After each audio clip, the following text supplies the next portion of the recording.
My mother-in-law has always been manipulative, but this time it just feels different, and I don't know if we're overreacting. I tried really hard to be brief, but this issue is somewhat complex. First, some background info. My father-in-law died when dear husband, 29, was 19. Father-in-law has a daughter, sister-in-law, from a previous marriage. Sister-in-law and mother-in-law do not get along, but that's a totally different story. Mother-in-law is not fully aware that dear husband and I are close with sister-in-law and that we talk regularly. Sister-in-law is a licensed insurance agent. This is relevant later. Now that we have that out of the way, on to my manipulative mother-in-law and her latest scheme. About 2 months ago, dear husband, mother-in-law, aunt, and me all had lunch together, and mother-in-law handed dear husband some paperwork and told him she needed him to sign it right then and there. Dear husband had no idea what the paperwork was. He asked what it was, and mother-in-law gave some really vague answer, saying it had to do with his life insurance policy. She kept saying since she was paying for it, she needed him to sign the paperwork because it's only fair. Dear husband didn't feel comfortable signing it and told her he would read it later and give it back when he sees her in a few weeks. Mother-in-law played the "Don't you trust me? I'm your mother" card. But dear husband wouldn't budge, and with aunt there, she wasn't going to make a scene, and relented. The rest of lunch goes relatively well, and we leave with mother-in-law reminding dear husband to bring the signed paperwork when he sees her next. A few weeks go by, and we haven't had time to read the paperwork, so dear husband shows it to his therapist and asks his thoughts since he's pretty knowledgeable about financial and legal documents. Therapist tells dear husband to absolutely not sign anything until he talks to the insurance company because something just doesn't seem right and he should get more information. Dear husband sees his mom later that same night and tells her he forgot the paperwork so he can stall while he figures it out. Dear husband and I weren't really sure what to do next, so we called sister-in-law to get some clarity. So she helps us get into the account, and it turns out father-in-law and mother-in-law took out a modest but generous policy on dear husband when he was a child. The policy has cash assets available. The way it was set up is so that dear husband is the owner of the policy and full control of the account transferred to him when he turns 21. Now, when sister-in-law was a child, father-in-law and her mother did the same thing for her, and once she turned 21, father-in-law gave her all the policy information and told her she could either pay the monthly premium or withdraw the cash assets and cancel the policy. As far as we can tell, the only difference now is father-in-law passed before dear husband turned 21, and thus the account was hidden from dear husband until now. Side note, when dear husband was 26, he had to go on medical leave from school. As a result, we wound up in a desperate financial bind, and dear husband had to ask mother-in-law for money so we wouldn't be homeless.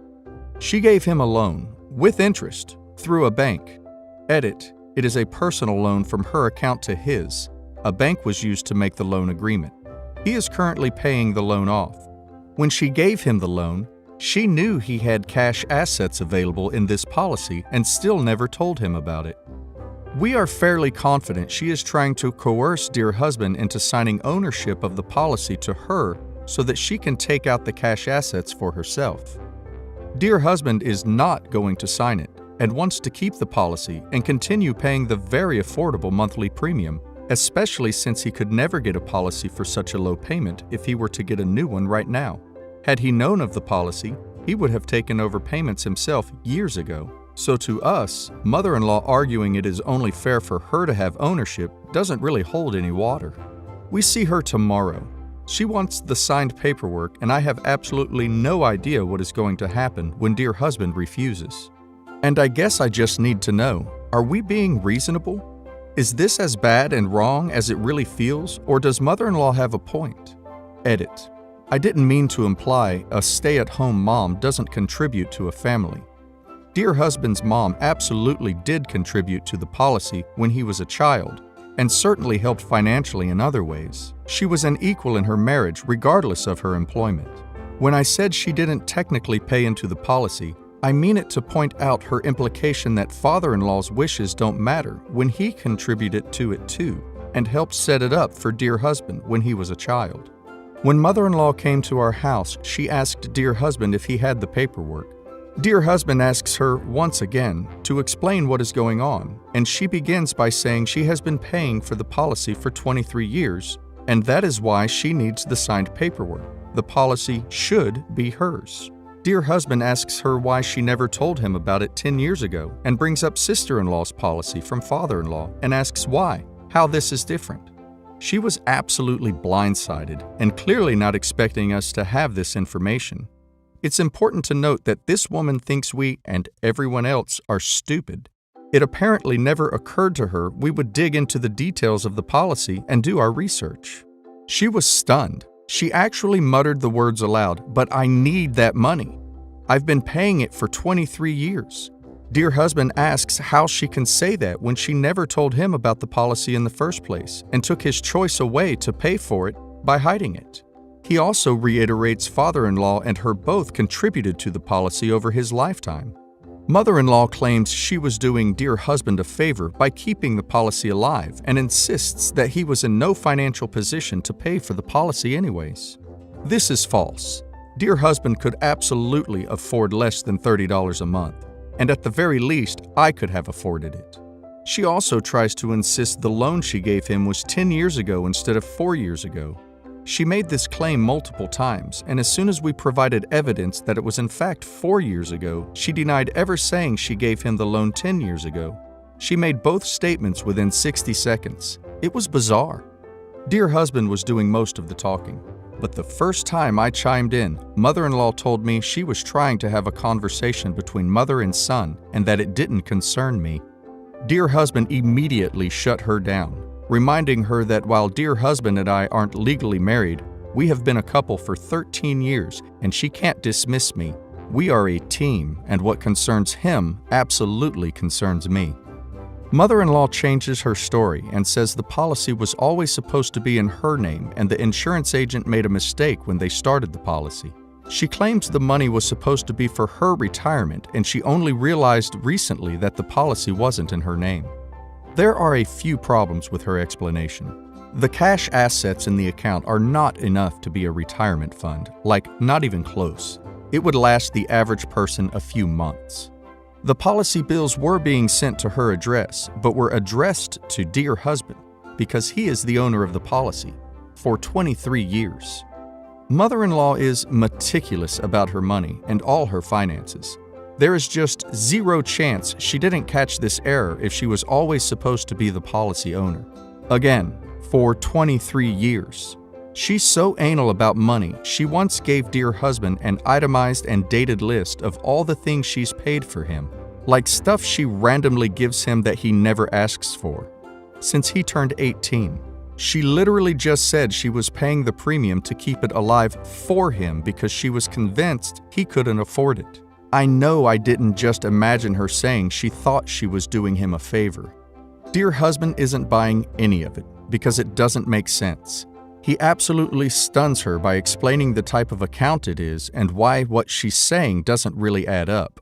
He brings up that it is impossible for him to get a policy at the rate this one is at, especially with all of his mental health diagnosis and other health problems. Plus, with how concerned she is about the dangers of his job, he would think she'd want him to be protected. He added this because mother-in-law doesn't know she isn't going to be the beneficiary. He asks again about sister-in-law, why mother-in-law never told him about the existence of the policy, and how she can hold the payments she's made against him when he never had the chance to take them over. She sat there looking at her lap. We were silent for like 3 minutes while she tried not to cry. When she finally spoke up, she said her CPA thinks the account isn't set up in a good way and that it is losing money and that she needed to cash out the policy to reinvest it. Based on the numbers she told us she had from June, the account has actually grown. Honestly, she could be right here in the long term. We haven't had time to speak to a professional or have the knowledge to understand how it's invested. We told her the account hasn't lost money. Her numbers did not reflect the current state of the account. And it didn't really matter anyways, since dear husband is taking over the payments and decisions from now on. She threw out a last-ditch effort that was deflected by dear husband, and then she dropped it at that point. I don't think she's accepted yet that she isn't getting her way, and I really don't think this is the end of this. But she obviously realized we weren't going to budge. I'm pretty sure she's still convincing herself we will. For now, dear husband and I are going to speak to the insurance company and possibly mother-in-law's CPA. However, we are planning to look into our own CPA if we can budget for it. This story takes place a few years ago. At the time, I'd been married to my husband for around 10 years. My father-in-law, who was an all-around cool guy, had suffered a catastrophic stroke in the early 90s and was plagued by many medical issues as a result of the same. They finally caught up to him, and dear husband and I went back to his hometown for the funeral and to help his mother. Side note, dear husband's hometown is a very small town south of the Mason-Dixon line. I was born and raised well north of said line. I am in many ways a complete outsider in dear husband's hometown, an urban Yankee in a southern small town, a lapsed Irish Catholic turned Wiccan among Baptists, a techie person among farm folk. And I think I made them nervous despite standing barely over 5 feet and having the physical prowess of an asthmatic kitten. My in-laws and I have a great mutual respect for one another's beliefs and way of life, though, so the rest of them can push off. When dear husband left his hometown to move out west with me, he was groomed to small southern town standards, with his hair trimmed off his collar. He and I have been engaged in a sort of hair-based staring match for the entirety of our marriage, and neither of us has blinked yet. He's 6 feet plus, and his hair falls past his belt. This is absolutely relevant, I promise. At father-in-law's wake, my mother-in-law was accompanied by either dear husband or myself at all times for emotional support. And because frankly, this was a small town, and people hold grudges for so long that they become family heirlooms, passed down with loving care from generation to generation. Dear husband's paternal great-grandfather had been a very nice man, so of course there were people who took advantage of him, got kicked in the ass by karma, and decided to be petty about it and hand that pettiness down to their descendants. Similarly, father-in-law had been a very nice man, and thus was the tradition played out again to stock up a few more grudges held by petty a-holes. Dear husband and I were absolutely determined that 0 petty a-holes were going to get within emotional spitting distance of his mother. This sweet lady had spent like 20 years taking care of her greatly loved husband, and damned if we were going to let anyone upset her further for any reason. Dear husband, being more familiar with the potential problem children, acted as a spotter and subtly pointed out people who needed to be deflected. I would either move in and tell them in the crowd, cutting them out and hurting them as necessary, or stand my ground beside mother-in-law and stare at them, unblinking, occasionally deploying my strabismus superpower when they came up to speak to her, depending on whether I was free roamer or on station. It was working out pretty well. Because y'all seemed to like the fashion report, I was wearing a long-sleeved black cotton turtleneck shirt over black slacks, a brass pentacle necklace, and had my hair bundled up in a clip. I guess the overall impression was some kind of possibly devil-worshipping murderer, judging by the way some of the problem people reacted to me. I don't know why, honest. I mean, I was even smiling at them, with the smile that dear husband has compared to a shark's, all teeth and dead eyes staring out under my eyebrows, Kubrick style.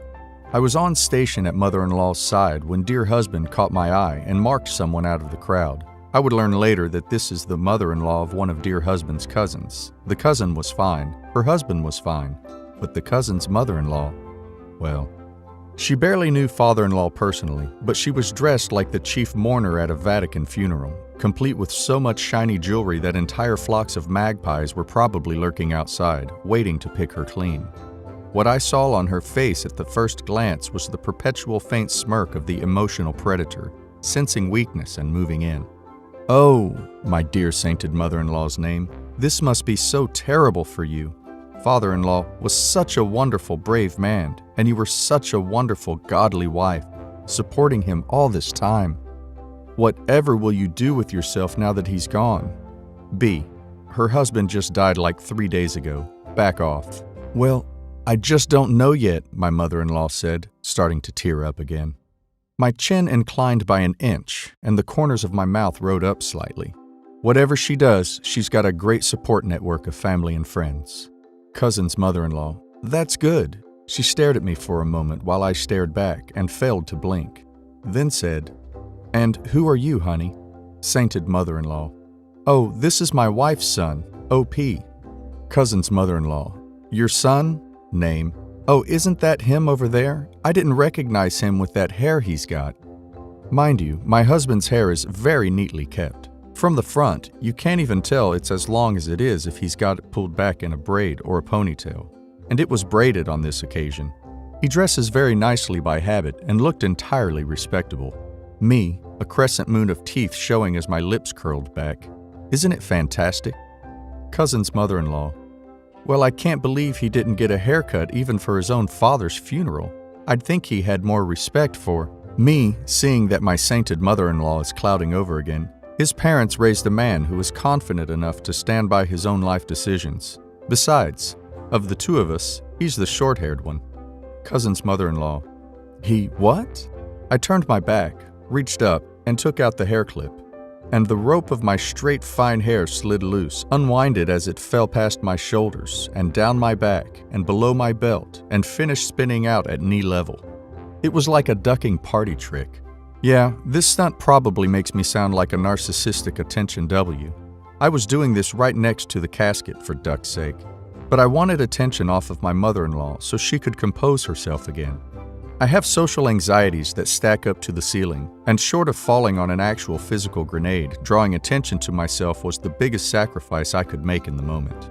I have gradually built up a good thick shield of ductlessness that comes out when I recognize the need for confrontation.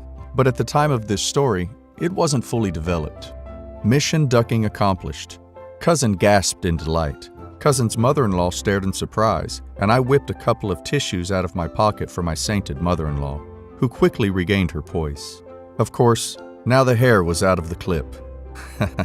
And the next hour or so was an uncomfortable level of continuing scrutiny for me. Even positive attention is difficult for a socially anxious person to handle in large quantities. Later that night, after the viewing was over and we got back to my in-laws' house, my mother-in-law stopped us just as we get into the kitchen and hugged the crap out of us. Sainted mother-in-law, I don't know what y'all were doing tonight. Thank you. I don't know if I'd made it through in one piece if y'all hadn't been there. She paused, and then she got this downright impish smile. And I loved seeing that look on Cousin's mother-in-law's face when you took your hair down, O.P. I know she was angling to make me cry, and you certainly got her to pipe down. It's nice to be appreciated, isn't it?